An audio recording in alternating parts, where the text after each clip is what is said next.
You're truly Essex County, Montclair High School, right? That's right. MHS 07. It's a little local vibe right now. I know we get to a few different places, but this is local. This is to the heart. And you see, I gotta give you a big shout to representing the church because you got, New Hope. Yeah, New Hope Baptist Church. In East Orange, just for clarity, I thought she was vibing with the Whitney New Hope down in Newark. That's the legendary, but you're adding legend to your own fellowship. And fun fact, I actually, growing up, I used to go to that church before my mom converted to Buddhism, fun fact. Okay, so we just went from Whitney's church to Buddhism to back to New Hope. Back to New Hope. Yes. And the pastor, the executive pastor at New Hope East Orange, her home church is New Hope. Okay. Okay, so Bill kind of came out from under. Right. Came out from under the club. Okay. All right. So this is kind of like, I guess you call it like, what they call it? Like, I guess you could say this is standard operating procedure. We gotta ask you, where is the first time you saw the helmet catch? What was your thoughts? Any story you got? I know you're Montclair, so you love me. I represent. So, the fun fact, I actually went to school in Springfield, Massachusetts. Oh, this is getting juicy. Yeah, nice. So I was around a bunch of Patriot fans. And they have their way about them. They can be very boastful. Keep it like that. And so they're, talking all this smack all season long. They know I'm from New Jersey too. They know I rep the Giants. It was running hard. And came down to it. He made the catch. Of course, I was in Massachusetts. Loving it. Had to stand up and say, yeah, look at that. Look at that. You done made the catch.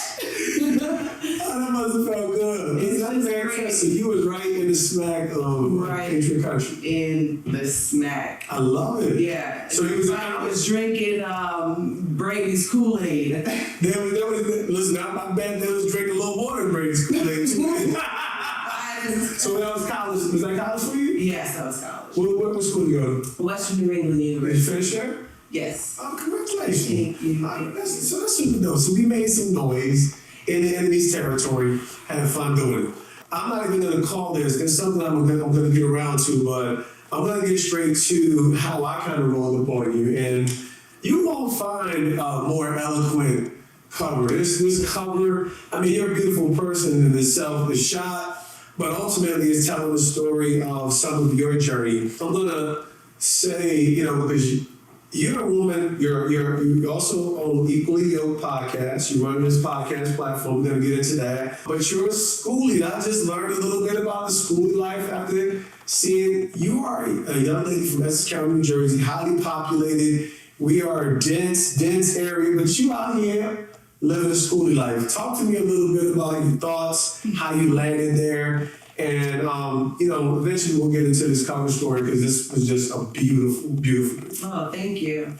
Yeah, so Essex County is expensive. Mm-hmm. Okay. I'm a single mother. Okay. And I was paying $22.50 a month in rent every month since 2019 by myself, even with my daughter's father at the time, who eventually had to call it. It wasn't working. But where we were, it was just a really, my neighbors were very supportive and great, but the neighborhood, people would come to the neighborhood and cause issues. There were times where my daughter and I would hear gunshots outside. Now this is Montclair. In Montclair, which I never would have expected. So for the locals, we know that's definitely not.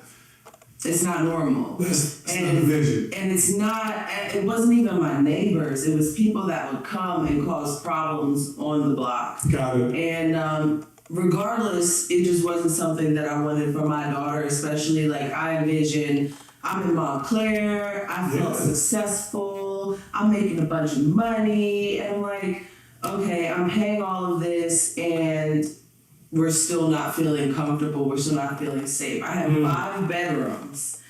And yeah. In the apartment? In the apartment. 5-bedroom apartment, Montclair, you had $22.50, my dad steal. It was definitely a steal. So I had 2 floors. Technically, they marketed it as a 2-bedroom. Got it. And upstairs there was like a railroad style 3 additional rooms. So there were 5 rooms, Okay. 2 bathrooms, oversized kitchen, way too much space. I realized after a certain point I would be hanging out in like 2 of the 5 rooms primarily. So, Yeah. with my daughter. So This is something that happens to homeowners too. You know, folks hit the jackpot, they get the big crib, and they live in a half house. it's like for what? So is this like the beginning of, let me check, is this a financial decision?